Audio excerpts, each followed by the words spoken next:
Hello, everybody. You're very welcome to this emergency board meeting episode of the Cult of Cantona from Dublin. My name is Paul Butler-Lennox. I'm joined by Iman and Oisin today to dissect what has been the most psychologically combustible couple of months of our lives, I think, to the point where we don't know whether we're coming or going, and literally in the league table, or whether we're coming or going in the Premiership.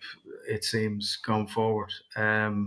Happy. Hope you all had a happy Christmas, and that you found some joy in avoiding the television and watching Manchester United. But we'll crack on with some analysis. But firstly, how he's doing?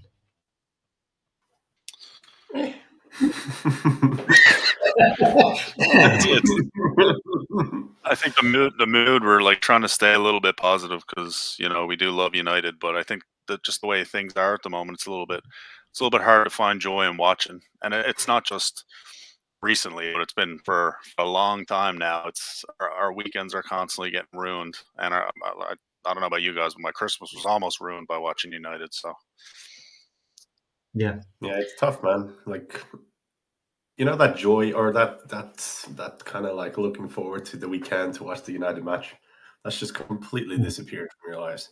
And it's hard to get used to when you go into a match with no hope whatsoever. Like the Newcastle game, we'll talk about it, I'm sure, but God, it was deflating before it even started. And then first 15 minutes in, 2-0 down, you're just like, why am I even doing this? Yeah, I look forward to, like, in our WhatsApp group chat, like waiting for Iman's reactions, because it's usually like just a here lads, or here we go, just without fail, and then it's Paulie chiming in, and that's what I love most about like doing this stuff, is having that group of people that we love United so much and we're so passionate, but we try and make a laugh of it as much as we can, Yeah. I think for me anyway, it's analysing it in the way that we have done over the last year and a bit, or whatever we've been doing this now. I find that the more I know about how things work behind the scenes, and the more I know about the finer details, the more depressed it makes me. But also, there is a kind of a deep-rooted fascination with kind of looking under the rocks of everything, with how things have been going over the last, year, 2 years. And I find that I'm still in love with the club, but she's not looking after herself, and it's harder. It's harder. This way, I'm in love with her personality, kind of thing going forward. It's like loads and loads and loads to talk about where we start. So I suppose we'll start from where we are right now, and we'll kind of track back to some things, because we haven't been on a group chat for a few weeks at least now anyway. But are Man United too good to go down? I don't think so. I don't think any team is too good to go down. Like you could have a crazy. I mean, even if you look at Chelsea, was it a couple of years ago? They were pretty much in the same position we're in right now, and people were saying, "Oh, relegation for them, this and that." Like it is possible. It's definitely not impossible. But I think with the players that we have, the coach that we have, I think we'll turn it around at some point. But it's going to get a lot worse before it gets a lot better. And everybody says that, but it's actually true. Like, we're really, really, really bad. But eventually, hopefully, we'll get like pretty good, Yeah, maybe it feels as if we need to feel. Look, United have been relegated twice in their history. In the 1930s, and in I think it was 71 or 72. And I have conversations with my dad, and I give out about United, and he always says to me, just to kind of bring me back down to earth, you don't know how lucky you have it. You weren't a fan in 1972. So it's absolutely frightening to me that I could be a fan during a period where the inexcusable idea of being relegated, with the amount of money that's been spent, and the revenue, and the sheer size of the club. It seems as if there's a hole in the boat that can't be fixed, and I will say one thing, and I mean this very genuinely. If United do get relegated, I'd probably go to more games next season than any other season to support them. They'll probably raise the prices again. You'd be paying £75 to go watch a championship team. Yeah. Which brings us nicely onto the ticket prices thing. I mean, can you tell I'm really annoyed by that? We're not the only one, and you know what? Look, the touts are doing enough of that over the years. People are buying tickets and they're charging, £100, £150, a seat, and that's touting is one thing. But when the club raises it's still relatively manageable. I mean, to go to the Emirates or to go to, some of the London clubs is still more expensive than to buy a ticket face value at United. But what they're not telling you is, in order to transfer tickets, you have to sign up for a £20 light membership as well. So that's more money. And the big bugbear that I have is as a working class lad, they're making football inaccessible for very poor people. Especially children. I mean, raising tickets to the same price as adults is inexcusable. It's inexcusable. It's disgusting, really. And it's the kind of the people's game, and now you're just making it. All they want is really.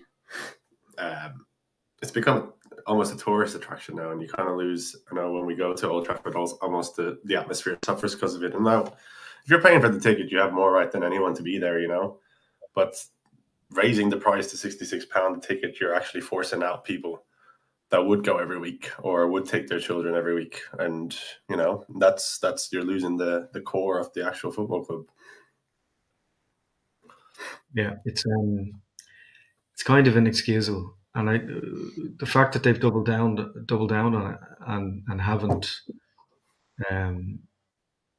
considered the fans' views on that issue.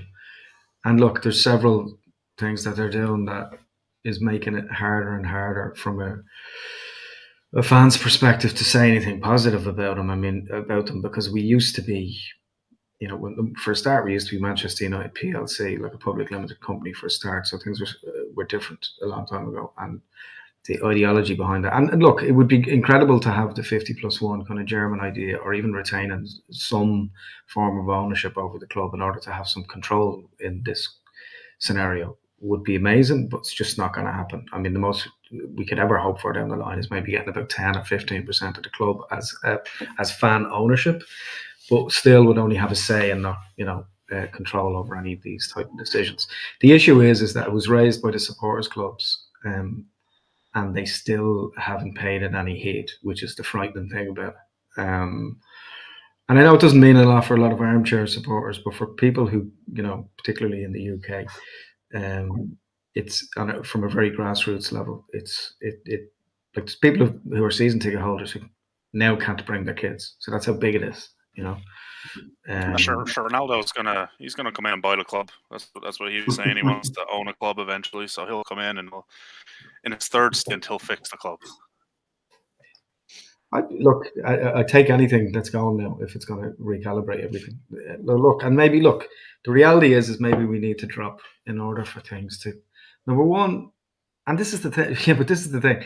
I mean, even if we were in the Championship, there'd be more of a spotlight on the Championship than there would be in the Premiership in lots of ways, in the Premier League. Yeah. Because United are the sideshow, the big draw. They're the New York Yankees. They're the Harlem Globetrotters, whether we want to be or not. Like in most scenarios, we don't lose. But imagine the irony of being relegated, but then maybe winning the Europa League in the same season. So being in the Champions League and playing in the Championship the following season—that's the reality. That could happen. I don't know if has that ever happened. I don't think so. Well, we love breaking all sorts of rules, and we've only won 2 second division championships in our history. So maybe we can win the third. If we go down next season. Just a couple things about the tickets, just to put it in perspective for me. Obviously, like I'm in Canada. Like if I wanted to go see a match, like I'm looking at spending thousands on coming over and watching. Now, the price of the ticket going up a little bit for people who are able to go every week. It may make a difference. It may not make a difference. But for me, it's gonna keep getting worse and worse for people who are abroad trying to go to matches. The other thing is too, maybe with all these budget cuts and everything, maybe Sir Jim is like, hold on, we might get relegated. We need to seriously rebalance the book sheets here and not spend as much money because we could be in the championship. And then at that point, the debt is just gonna we're just gonna get in a worse position from there.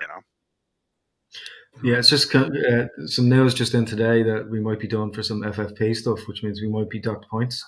So, oh, lovely. I'm very frightened. Who cares? I'm very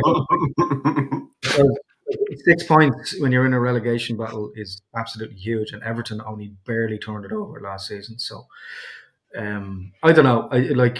We've lost six games now in a calendar month, which Andy Mitten, who's kind of the most trusted resource of mine in terms of journalism for Manchester United over the years, very accurately stated that the last time we lost that amount of games in 1 month, we got relegated. So that's relegation form.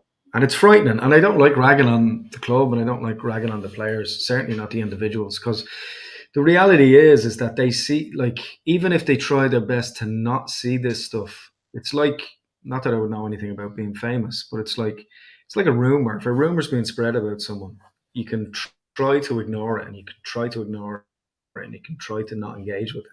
But eventually it's going to hit you in some shape or form somewhere down the track. So when you have players like Marcus Rashford or whatever else, and people we'll get onto him in a second, but the idea of, them being able to bury their head in the sand and not see this stuff is just not an actuality. They see it, they do hear it, their brothers see it, their mom sees it. Like, if someone says anything negative about me in any capacity, one of your family will say it to you because they want you to stand up for yourself, or they want you to know that you can, make a case for yourself to try and turn that around in some capacity. So, and I have zero sympathy for them. But the argument that, say, and we discussed this before on the podcast on a couple of different occasions. How come Man City's, even though their arse is falling out of their trousers lately, and ha ha ha, but how could they live through that type of onslaught of individual and collective criticism and turn it around? Even when they've lost in the past a game or two and then turn it around, or individual players, but United can't. I mean, we often say, even Phil Jones said recently, that it's the short. The short is incredibly heavy. And even more so when it's like, when you're the New York Yankees. The New York Yankees haven't won the World Series in how long, but yet they still have full attendances, and they're a joke baseball team, So, I think who's there might be also, just as we were talking about the ticket prices, or slashing charity payments, or firing everyday hardworking staff, that maybe Ineos have made this environment in the club where it's almost toxic, and it's kind of seeping onto the field. Because I think it's been reiterated by a couple of people in and close, including the manager, that the group of players, most of them are good lads. They want to do well, and they're trying to do well. They're just drowning at the moment under all this negativity. I think there's a few bad apples, definitely, and I think we'll get onto them on this show because we're not letting them slide. But I think most of them are good lads who want to do well, and are just drowning in this sea of negativity around the club at the moment. And it must be hard. I don't think we could ever comment about the pressure these guys are under constantly, because we don't know what it's like. For sure. But there's no lack of support either. Do you know what I mean? Like, on their day, when they deserve it, they get the support. When they don't do well, they get the criticism. That's part of the job.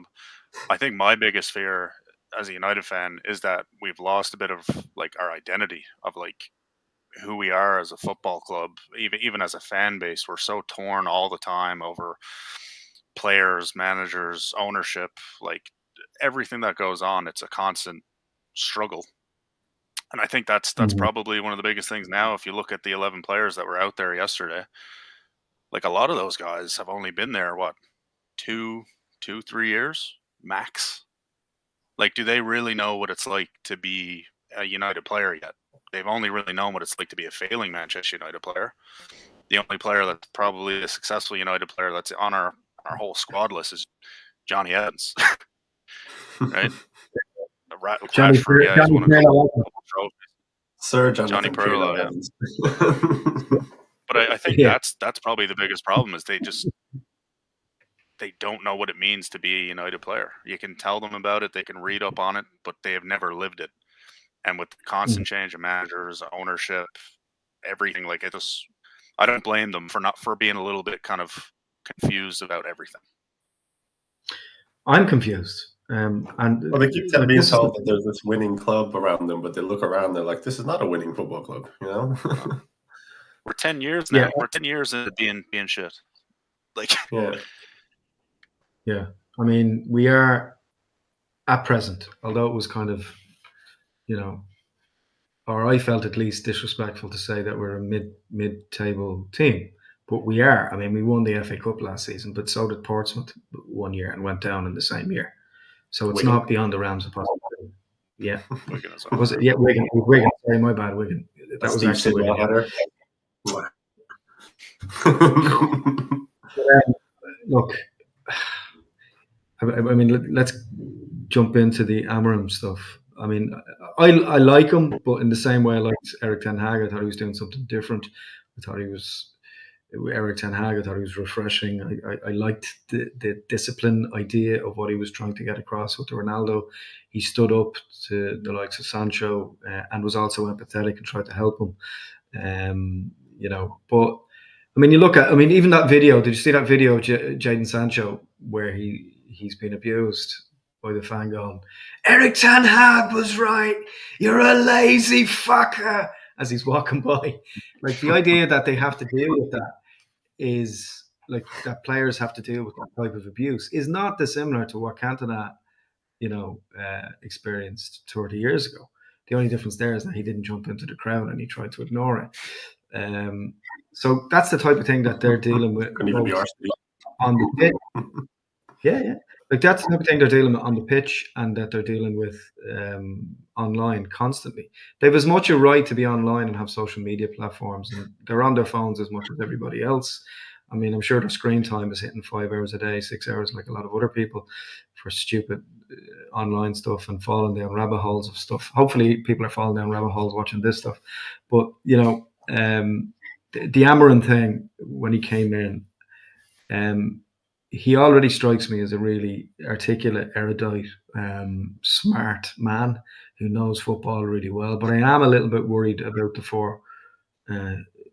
the 3-4-3, just by virtue of the fact that it seems as if everybody, that plays against us seems as if they've invented football, on set pieces, and just get in around the back with us on the back, and it doesn't seem to matter who he's playing in that back three. Every single set piece, I'm just like, straight away we're going to concede, like every single one, whether it be free kicks or corners or whatever else. And only for Kobe Mainoo coming on against Newcastle yesterday, we would have lost 5 or 6 now easily. So there should have been 4 by half time. But easily. I like him a lot. Like, but can we feasibly continue with that formation and in any way challenge? Because it seems as if it doesn't work in the league because of the quality of the strikers and the speed of the front four of most teams in the Premier League. It doesn't, like Van Gaal tried it at United before and it didn't work, and he abandoned it. Well, he doesn't have the personnel for it, and like, you've hired a guy who plays his system and he believes in his system and he dies by his system. And you can't be surprised when this man plays that system, And if that's on Ineos to bring in someone who you don't have the personnel to play the manager's system, then that's on them. That's not on him, And if anything, you have to give him time to bring in the guys he wants that can play his system the way he wants it done. Because we've watched the sporting teams; they played really good football. When you have the guys to play that system, it works really well, And like, the squad he's come into, it's just square pegs in round holes. It doesn't work. The fullbacks, they don't work.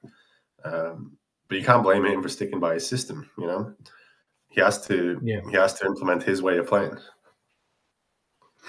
I think with Amorim, like even what you're saying there, like you bring a guy in to play this system, he sticks to his guns.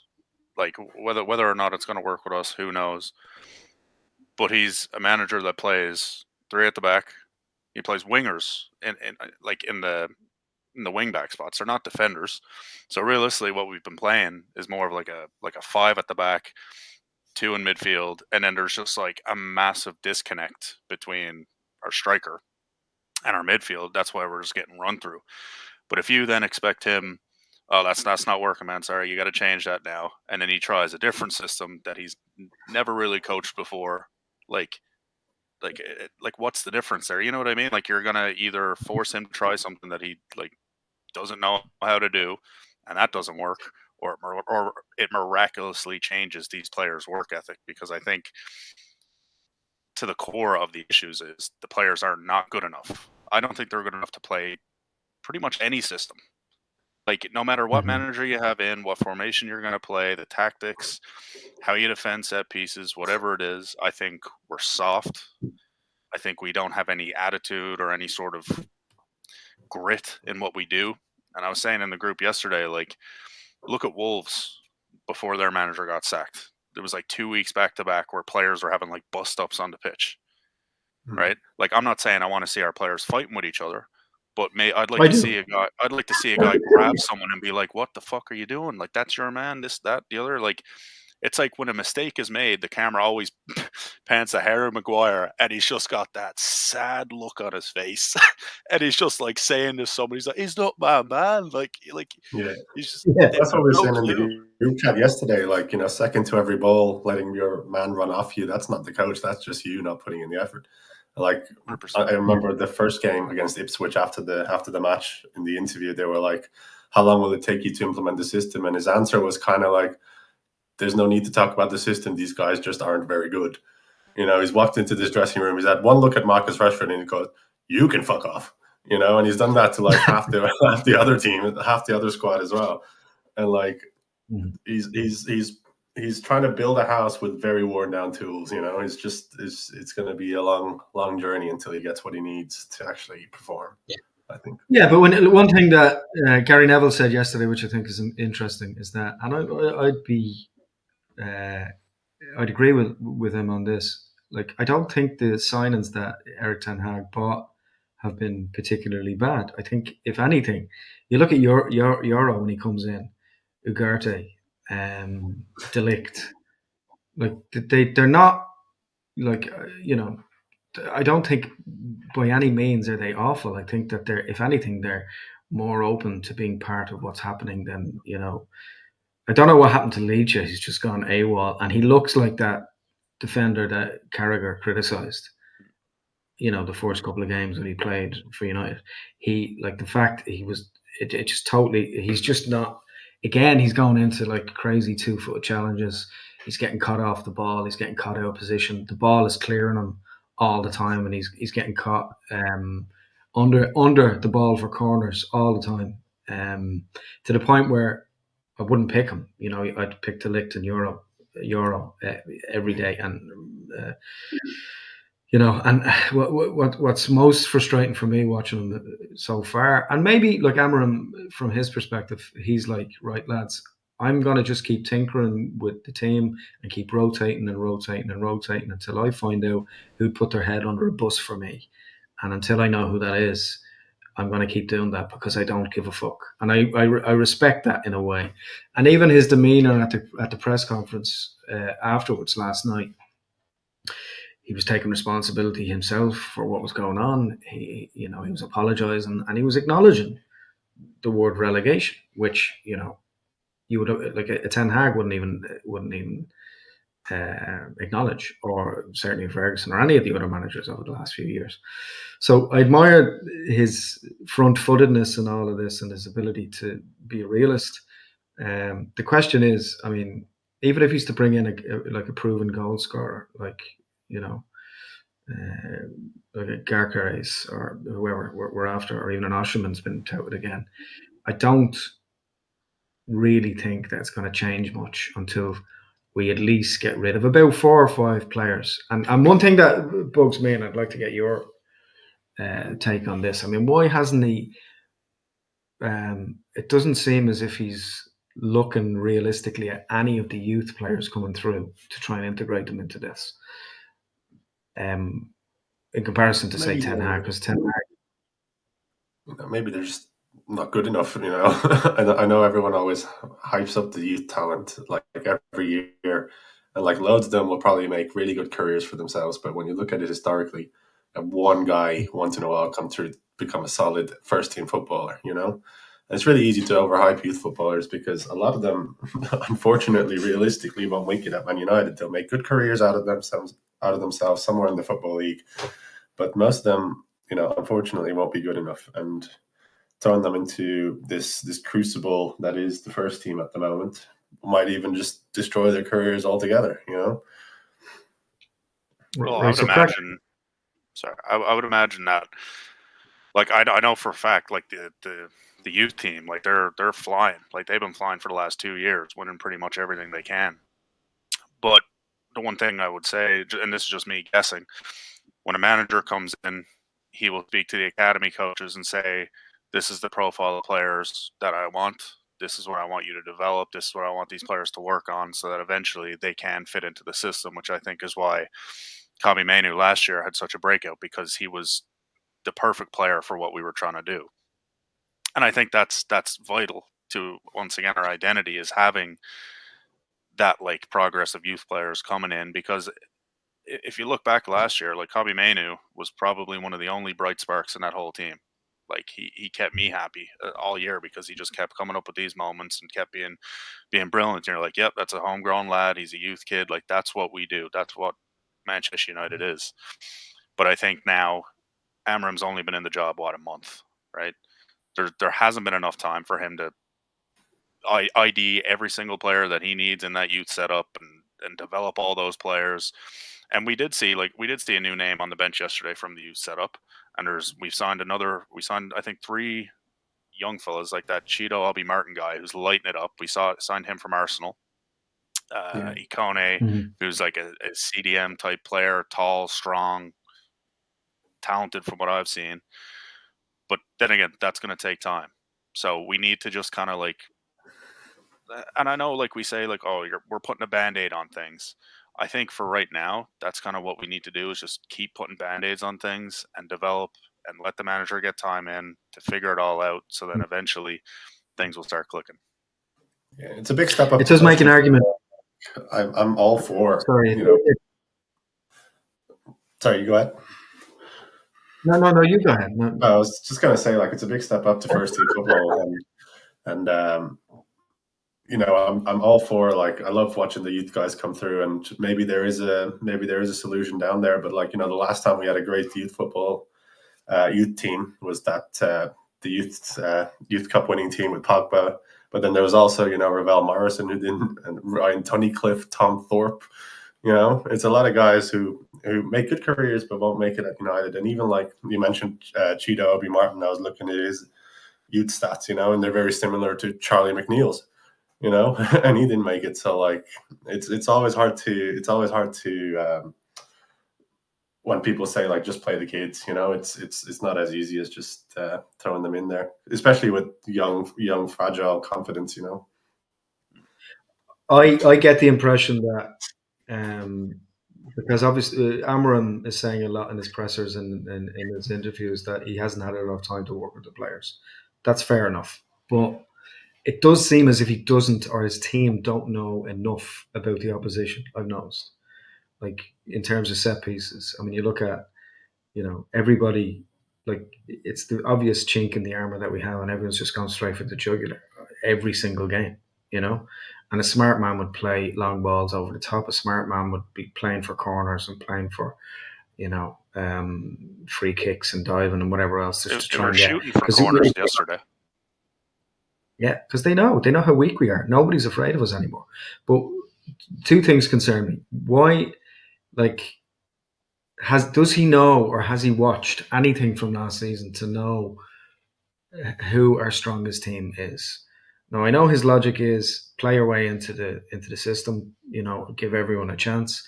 But how on earth, I was looking at the bench yesterday and mentioned this in the group, How on earth can you not start Kobe Mainoo if he's fit? How can you not do that? How can you not start Garnacho? Now, Garnacho is a confidence player, so if you're dropping him constantly and then you're bringing him on with 20, what we learned last season was if you're bringing Garnacho on, he's of no use to you because he's a confidence player. He needs to start. He needs to get a good run. He needs to get a string of games together where he can feel confident.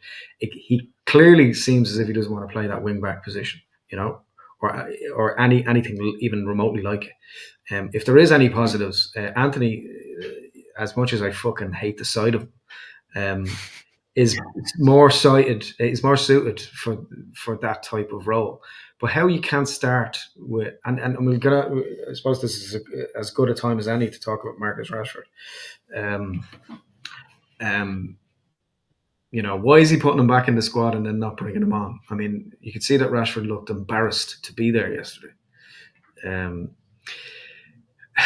I don't know how. I know that they're if starting against Newcastle with a Christian Eriksen and a Casemiro together is outrageous, considering the speed of the Premier League in the middle of the park.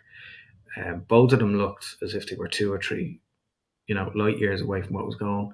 They were being pickpocketed all the time, and I know his logic, Amorim's logic, is like, Eriksen's a good playmaker for Rasmus in particular, but it's just not working. He needs to know who is starting at least this 7 or 8 of his squad, or starting 11 are at this point. Like, he's there since November. It's the end of December now. It's a good 8 weeks. I know it's not a huge amount of time, but surely he knows who his best players are and who are his first choice in at least 3/4 of the starting 11. Like, it's outrageous to think. Like, years ago, Liverpool fans used to absolutely bash Benitez for this type of rotation stuff. You'd have someone score 2 goals and then he'd be dropped for the next game. Like I can't continue like this where I'm even kids watching football. Like, if you're 10 or 11, like, football should be a game where the best possible players are starting, because it's showtime. How can Christian Eriksen or Casemiro start above Kobe Mainoo or Ugarte or anyone who's under 30? I know Bruno goes straight back in there when he's not suspended for being a fucking petulant child, but how can he not pick his best team after 8 weeks in the job? I think he still doesn't know. I know that it sounds crazy, but I genuinely don't think he knows. When he's putting out that 11, he thinks after training. Well, also, we're playing a game every 3 days, so how much training is really getting done, right? Maybe one light training session. So he's probably basing his selections off the previous game at this point, just because the games are so coming in so fast. Mm-hmm. But yeah, I said it before the match yesterday. I said I don't like this lineup. I hated it. I hate Casemiro. I hate Eriksen. Casemiro, he had a great year. He had a great year when he first came, and everybody loved him, and I loved him too. But ever since then, it's been a rapid decline, and it's only getting worse. And I can't stand to watch him play football for us. Eriksen, same thing. I mean, you just imagine being a Newcastle player coming out and being like, oh, I'm going up against Eriksen and Casemiro. That's you're setting the mind games off right off the bat. You know what I mean? You're sending the wrong message from the get-go. I don't think they should ever start for Manchester United ever again, unless we literally have nobody else to play. Yeah, it's the art of war thing, right?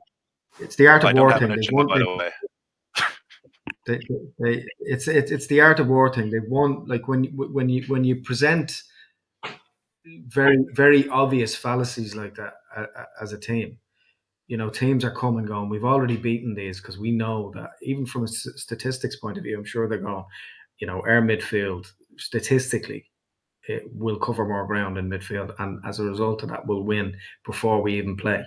So that's kind of basic art of war 101 stuff. How can, is this his age because he's quite young? I mean, can he only play that system?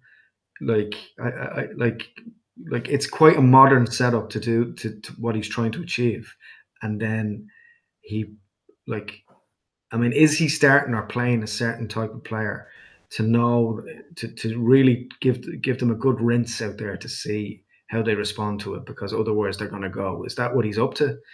Um, is ultimately is he trying to hold on to Rashford and just absolutely berate him and leave him out on purpose just to manipulate him into playing well? And where do you both stand?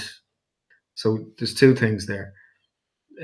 Is Amorim consciously doing what he's doing, or is he just, is he being forced to make some of the decisions that he's making?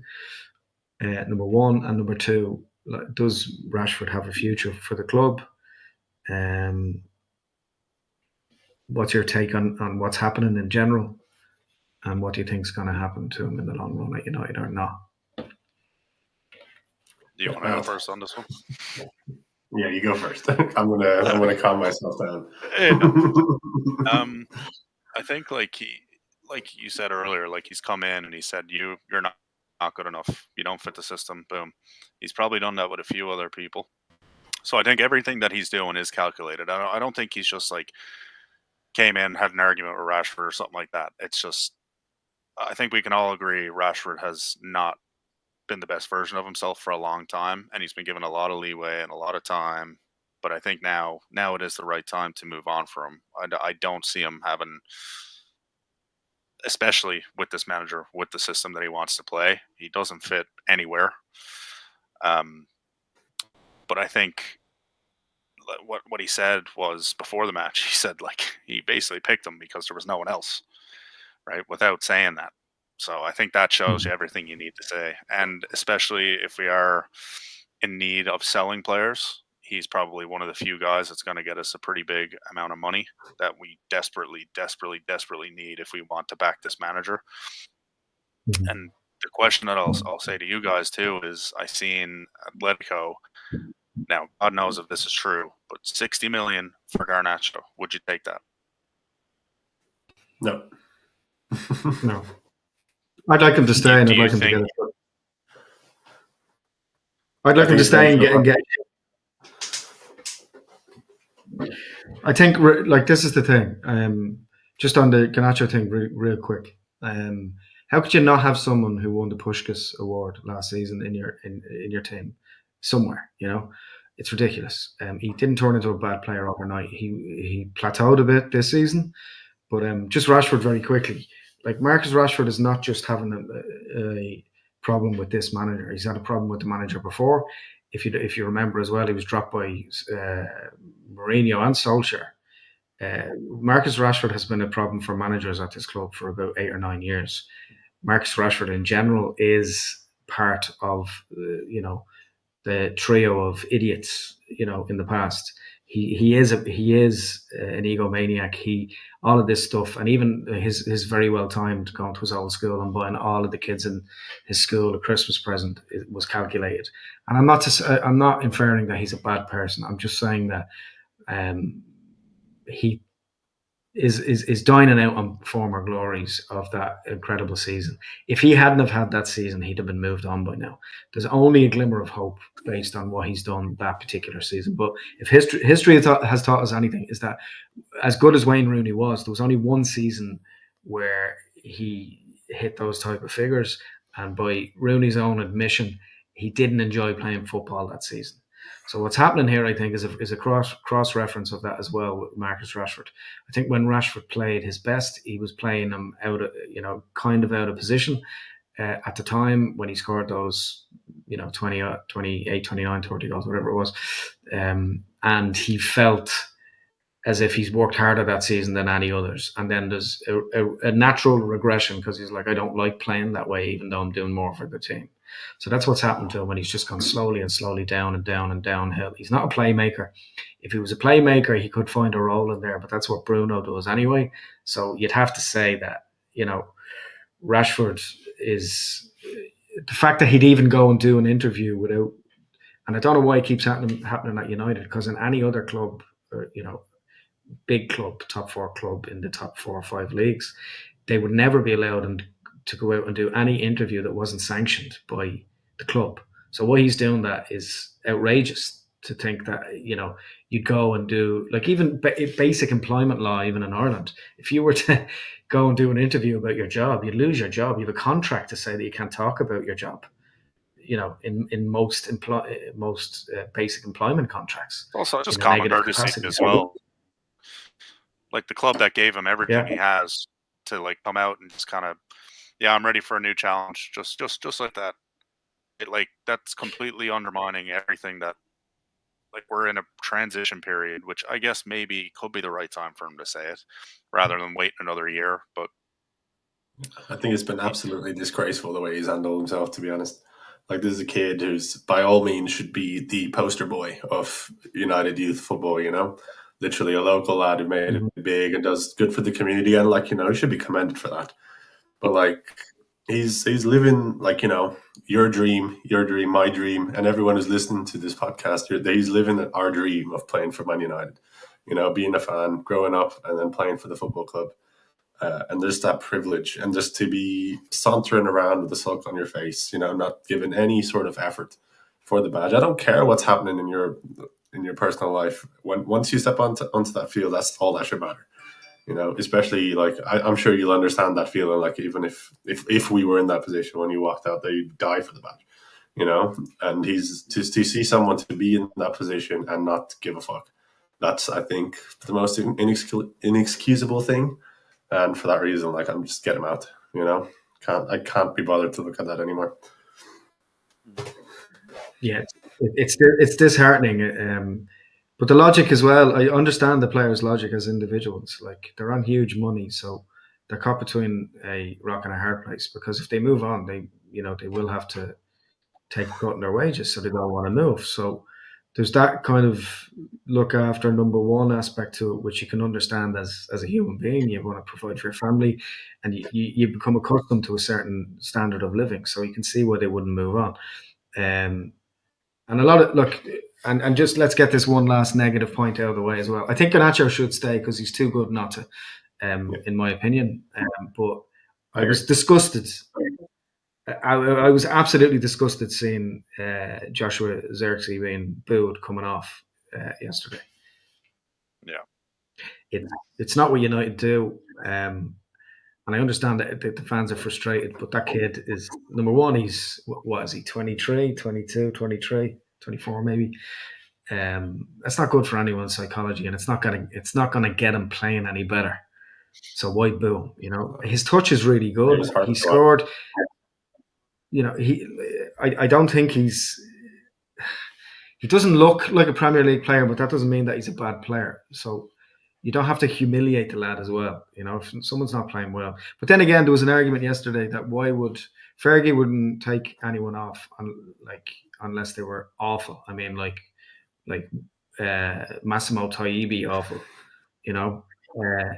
or William Prunier awful, unless they had like an absolute howler, like a goalie or something, because he wouldn't embarrass them like that, because he knew that taking them off like that quickly would destroy their confidence. So I think it was very ill-timed. I think it could have been any player coming off, and you would have had the same reaction. Not that I'm excusable; it's still inexcusable. But I think it could have been anyone coming off, and it just happened to be him. There was players probably. I mean, I know we're saying like nobody deserves to be booed, but I think that first half, I think the whole team deserved to be booed. I think they were horrible. I think once again, Casemiro, I think would have been an easy like switch for Cobby or Eriksson, and I think leaving Zirkzee on it. I don't think, I didn't see how taking Zirkzee off was the right move there, and I think it does show maybe that he does know who he wants to keep around. Like, he could have taken Højlund off and put Zirkzee up top, but he kept Højlund on because he knows Højlund's going to run for 90 minutes, right? Yeah, you can see why, because he dropped genuinely a 0 out of 10 performance in that first 30 minutes, but so did 9 of the other lads,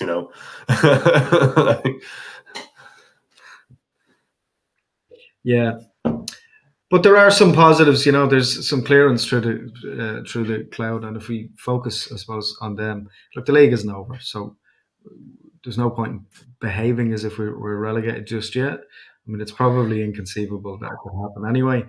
But there are some positives happening. I mean, Ahmad is quality, and when he's getting any sort of decent service from Bruno over the last few games, he's looked like, you know, he could play for Real Madrid. You know, I'll just go through these and then we can track back and talk individually on bits and pieces.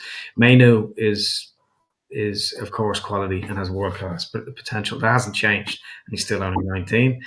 De Ligt is doing a solid enough job, even though we're leaking a lot of goals. But there's times when he looks like he's exactly what we need.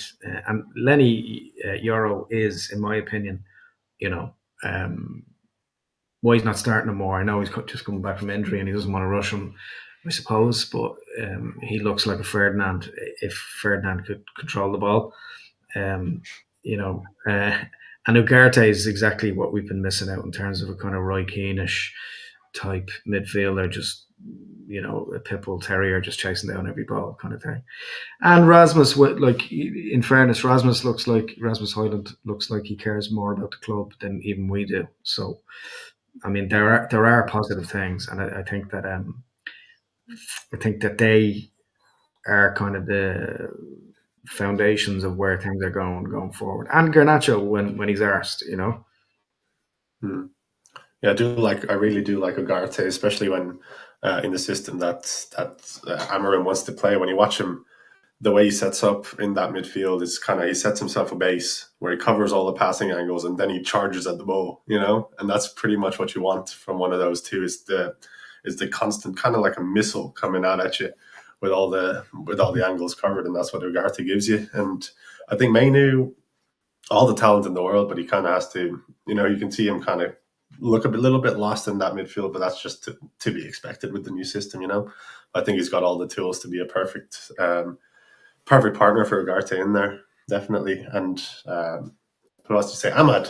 I think he's looked best on the right wing back, actually, whenever he's played. I don't think he actually suits the 10s that Amorim wants to play. I think he's been most effective when he's on the right wing back slot with a bunch of space to run into, a bit more attacking than Masraoui would give you.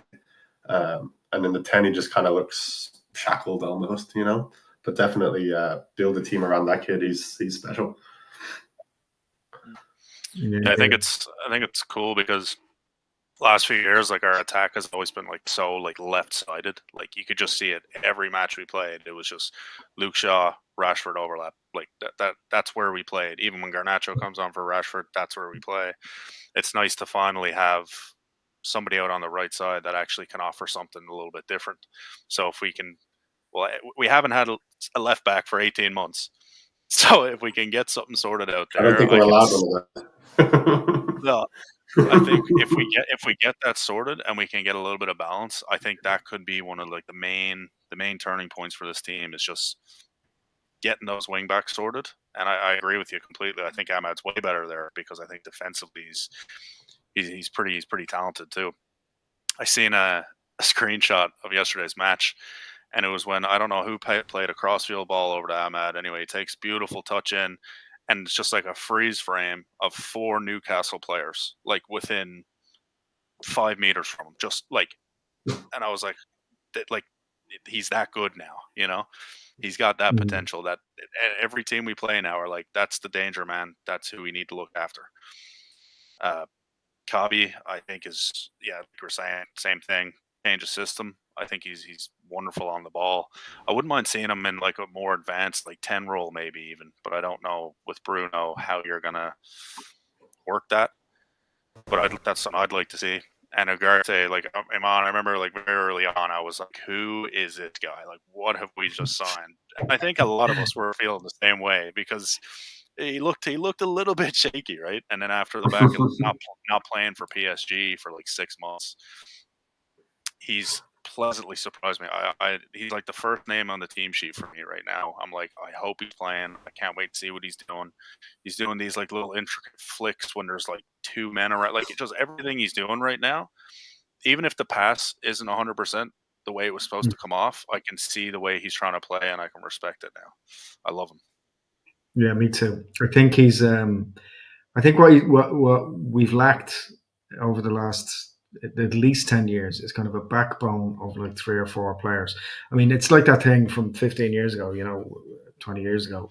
There was a team of like 5 or 6 captains. And I think that's where any team needs to get to in order to seriously challenge for the league or the Champions League. They need to have 5 solid diehards for the club. And Ugarte, my Garte. He is one of them, as is when Licha's on form, is one of them. Rasmus is one of them. Bruno is one of them. Like I say, they'll throw themselves under a bus for the club, and they'll injure themselves, or I think that Bruno is,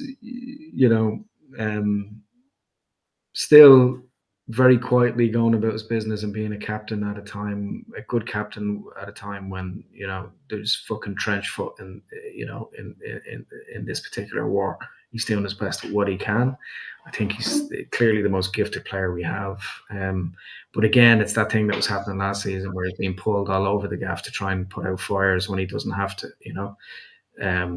But hopefully, Ugarte beside him is doing a lot of that work now, and maybe in the second half of the season he can find his creative form again. I do think the biggest failing we've had over the last couple of seasons was not having that, and we fucked up again by signing Zirkzee, just not getting an out and out striker. So I think if we do buy an out and out striker in January or the end of the season, I think just if we had that security of someone who scores every other game would be something that the whole team can get behind. I think there's too much insecurity in that, and the fact that we're in some way, even subconsciously, waiting for Marcus Rashford to become that thing again is where we're fucking up. The fact that we didn't sign that Harry Kane, the fact that there's the obvious signing there in going out and getting the sporting striker. We need to go and get someone like that who we know will just score. No excuses. Someone who scores 30 goals a season. That's the missing link, in my opinion, for us saving our season. Because we don't get that, there would be a lot of exactly what you said there about Harry Maguire kind of looking to the other player on, it's not my job. That's not my department. So we need to get an out-and-out striker. So just to round things off, who do you think we should go and get in January if there's any money left, which I don't think there is?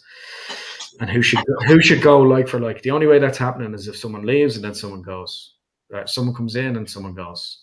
So who would you like to see go with an eye to having him directly replaced in order to improve our season? Like, a player or 2 each. And realistically, it won't be 5 players that go in January. It'll be 1 or 2. And a left wing back for sure. Yeah, that's I think priority number 1, and then maybe a centre forward. And I know we've had rumblings of conversations about Andre Onana as well. I don't think any of us are fully convinced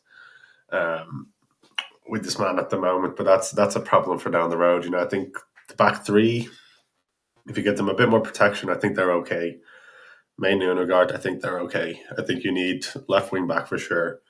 Maybe a 10, because you can't rely on any of the forward line at the moment to provide you with any sort of goal. And then maybe a senior centre forward, someone with experience, someone like a Cavani would be perfect at the moment. Like, 32, 33-year-old centre forward to come in for a couple of years, guarantees you a couple of goals, and then leaves just as Rasmus is just maturing a little bit. Yeah, I think for me, get the left back situation, I think, is probably the most important for us right now. And I think it's probably going to be like the cheapest like position to fill right now. I think we've been linked with Kirkez from Bournemouth and Robinson from Fulham. I'd gladly take either of those 2, because they're going to offer something defensively, which I think we're kind of stuck in right now. But also they do get forward and they do create chances. Striker wise, I honestly don't know. I don't know who we could get in to get 30 goals a season, or 15 or 20. And I think we're not the only club that's in that, like, that has that problem. It's the way the game is now. The wingers seem to be the most important piece of the puzzle. And I think Rasmus and Zirkzee are so young that they have a lot of room to develop, and they can turn into that. But it's building around them and giving them that support. And I wish Cavani could come back because he was unbelievable. And yeah, Onana, get rid of him. That's about it. That's it. Enough said on him. I mean, I'm not wasting any breath. But look, optimistically, I mean, it's still that great club that we support on lots of levels. A lot of stuff. I'd like to see some changes in the back room. Upstairs, I'd like to see the humanity coming back. I'd like to see some big gestures in order to get the fans back on side again, and that'll bring, a trust which is being diminished in a different way by some of the kind of sly underhand ways in which they're cutting corners and reducing the outgoings and stuff. I don't like that is drip feeding into that's affecting me worse. I'd say than how badly we're playing, if I'm being completely honest, because it's devaluing the idea and the spirit of the club that I support. And I think if that's to continue for the next 2 or 3 years, I'd be very dangerously close to not watching football, not watching them play football again. I think they need to be very, very, very careful this season with by all means, up to corporate packages, for people to come in and spend, 500 quid a grand for the match day experience or whatever. But I think that they need to radically change the kind of schoolboy ticket side of things, where kids come for less than half price to accompany their parents or their mom or dad or whatever. I think they need to fix that. I think they need to get their house in order, and if Jim is taking over properly, he needs to take over properly and do that sooner rather than later. I think there's clauses in what's been happening behind the scenes that we don't know about, and that will only come to light when the Glazers are gone.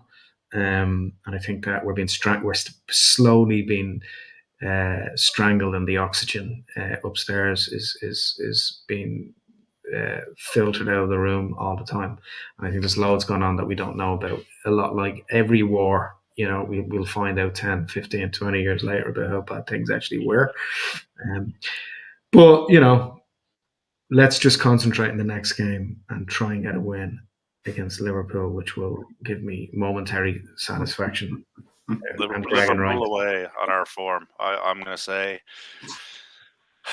4-1 United. Single digits, boys. 4-1 United. Anthony hat-trick. But look, it is what it is, and we persevere because that's what loyalty and dignity and integrity is sticking by an idea even when it seems as if all else is failing. But we'll see. Anyway, guys, if you like the show, you can subscribe to us on Spotify, YouTube, of course. You'll get us on TikTok, Instagram, and Facebook, and you can join us in our own Facebook group, facebook.com/groups/Cult of Cantona, and join in on the bit of banter that happens there. We also have a WhatsApp group, so search for the Cult of Cantona there. Gentlemen, Happy New Year. Happy New Year. Hopefully next year is a bit better. Yeah, please, non-denominational God. Have a great one, and let's hope that things start to slowly improve so that we can all, sleep next year. Thanks again, guys. Thanks for listening and watching in 2024. We really, really appreciate it. With some really exciting things coming up. We're going to be venturing into doing our own events, as well as supporting other Man United events and people coming over in the future. So we really appreciate your support. If you'd like to become a member of the show, you can go to buymeacoffee.com/Cult of Cantona. Buy us a coffee, and if you see us out and about or wherever at matches, come over and say hi, and we'll get you coffee back. But for now, thanks so much, and Happy New Year, and all the best.